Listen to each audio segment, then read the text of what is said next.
Good morning, જય શ્રી કૃષ્ણ, જય સ્વામિનારાયણ. તો મોર્નિંગની કિચનની ડ્યુટી સ્ટાર્ટ થઈ ગઈ છે બુધવારની આજની. અત્યારમાં જો હું બનાવું છું મિની ઉત્તપમ લંચ માટે. અહીંયા વઘારી દીધા છે મમરા બ્રેકફાસ્ટ માટે, અને સાંજ માટે અહીંયા મેં પલાળી દીધા છે મગ.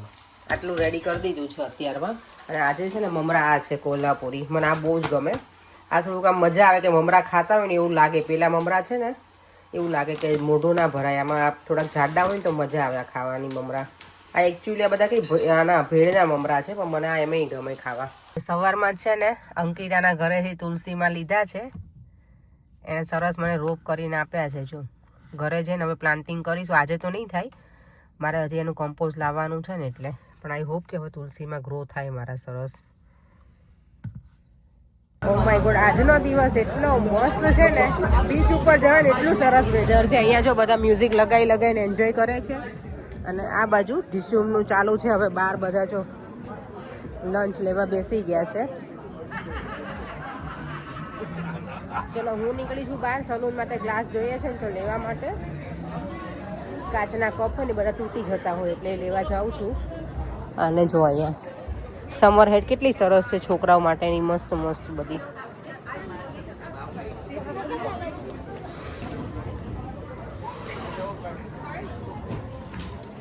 આજે તો જો ડિનર માટેનું રેડી કરીને જ આવી છું. મગનું શાક બનાવવું છે અને રોટલી બનાવીશ, એટલે ફિક્સ જ છે. એટલે બહુ સ્ટ્રેસ નથી કે શું બનાવીશ એવું.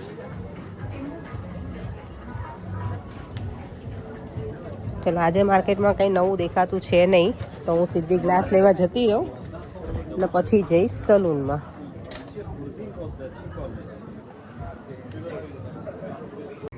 જો ગ્લાસની જગ્યાએ નવા કપ્સ આવી ગયા છે હવે. ચાલો જો મેં છે ને વોક સ્ટાર્ટ કરી દીધું છે ને અત્યારે તો વાગી ગયા છે લગભગ 7:15 જેવું. જો દિવસ જો કેટલો બધો સરસ છે, હજી ઉજાસ જ છે.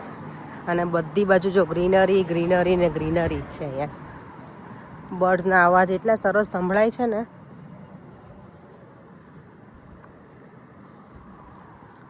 પર એને મેં લેવા માટે મને બોલાવી લીધા છે. તે ઓન ધ વે છે, તો હું એટલું સામે વોક કરીને જાઉં એટલે એટલું ઓછું એને આ બાજુ આવવું પડે. હું લેટ જ બોલાવું, મારે થોડુંક ચલાઈ જાય ને વધારે એટલે. આ જો નાના હતા ને ત્યારે રમતા, ઘરે આવી ગઈ છું ને દેવમ રમે તો મને કે વાહ દેવા તો વાગે છે બેટા. કેમ એમ હું ટીચ કરીશ તમને? નથી કરવું મને. લે બતાવ દેવમ, ચાલ. ઓ હા, કેવી રીતે કર્યું નીચે? ઓકે, મેં થોડું ઉપરથી રાખ્યું હતું એટલે હા નાઈસ થાય છે. ઉપર રાખવું પડે.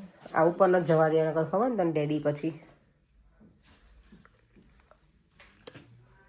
દેવમ ટીવીમાં નહીં બેટા, મારું જેકેટ ને ઉપર લઈ લે બેટા. ચાલ હાયર કરમાં ને, ડેડી હમણાં આવશે તો બગડશે બરાબર ના. ચાલો જો મારા તુલસીમાં તો સરસ અહીંયા મૂકી દીધા છે. હવે હું છે ને નવું સોઇલ લઈ આવીશ ને કમ્પોસ્ટ, ત્યારે હું એમાં ના મૂકી દઈશ તુલસીમાં ને સરસ મજા રોપી દઈશ. આ વીકેન્ડમાં જ કરી નાખીશ પ્લાન.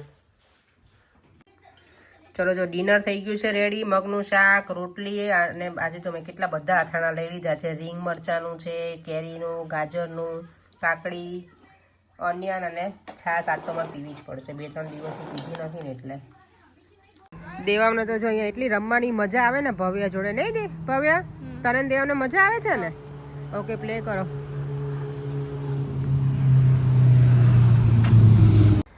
અત્યારે જો અમે લોકો વોક કરવા નીકળ્યા હતા, હું અને પરેંગ. લીડલમાં આવી ગયા, થોડી શોપિંગ કરી લીધી અને હવે જઈએ છીએ ઘર તરફ પાછા. હજી પણ થોડું અજવાળું તો છે જ, પણ ઠંડુ થઈ ગયું છે અત્યારે. ના જો ફ્લેટ્સ બધા કેવા મસ્ત લાગે. ચાલો જો લીડલમાંથી તો ઘરે આવી ગયા વોક કરીને. અને આજે મારા માટે જો કંઈક આવી છે ગિફ્ટ, એ મારા વ્યુઅર્સ માટે. જો બધાને બતાવીએ કે શું આવ્યું છે આ પેકેજિંગમાં. આ છે પી ક્યુટ પેટ કેરિયર બેગ છે. ચાલો તમારે અનબોક્સિંગ કરીએ અને બતાવીએ કે કઈ રીતની બેગ છે. આખું જો એનું ફર્મો તો અહીંયા ઉપર છે જ, પણ ચલો અનબોક્સિંગ કરીને પણ બતાવી દઉં તમને બધાને.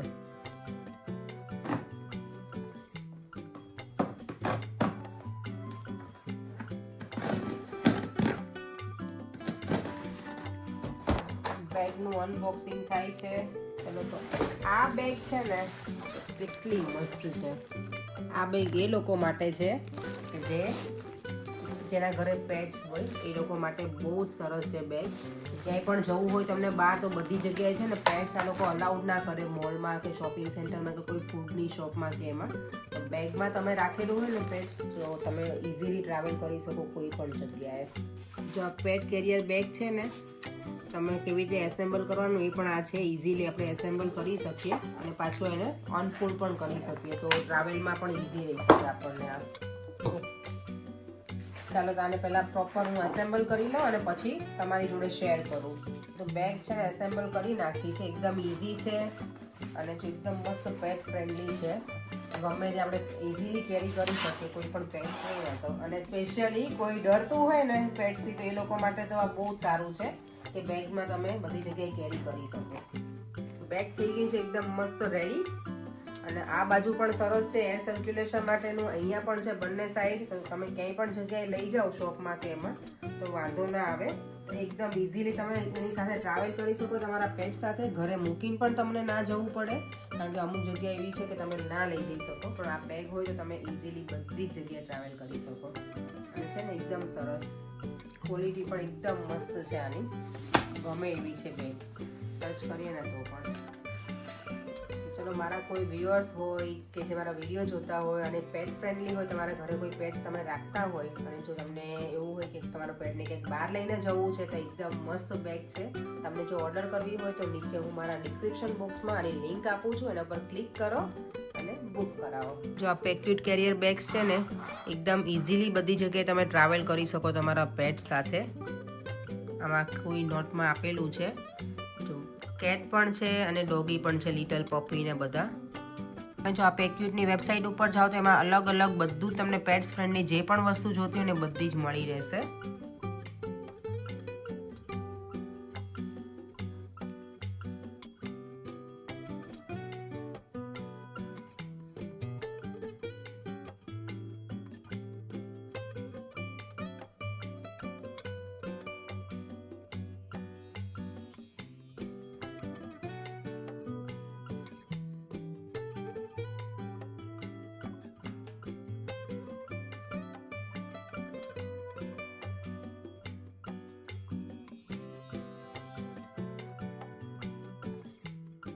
અત્યારે 10:30 થઈ ગયા છે ને આજે હું હજી પણ નીચે બેઠી છું.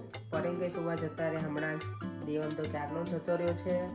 હવે હું પણ જઈશ. હું અત્યારે કોમેન્ટ બેઠી બેઠી રીડ કરતી હતી. કોઈ રાજુ ભાઈલા એમનું છે આઈડી. એમની કોમેન્ટ છે કે તમારા વિડીયો હું એવરીડે જોઉં છું. તમારા વિડીયો એકદમ સિમ્પલ અને રિયાલિટી હોય છે. તો થેન્ક યુ સો મચ. તમે બધા આટલી કોમેન્ટ સરસ કરો છો એટલે જ મને વિડીયો એવરીડે બનાવવાની ઈચ્છા પણ થાય છે. બધાની સરસ કોમેન્ટ હોય છે એકદમ પોઝિટિવ અને મસ્ત.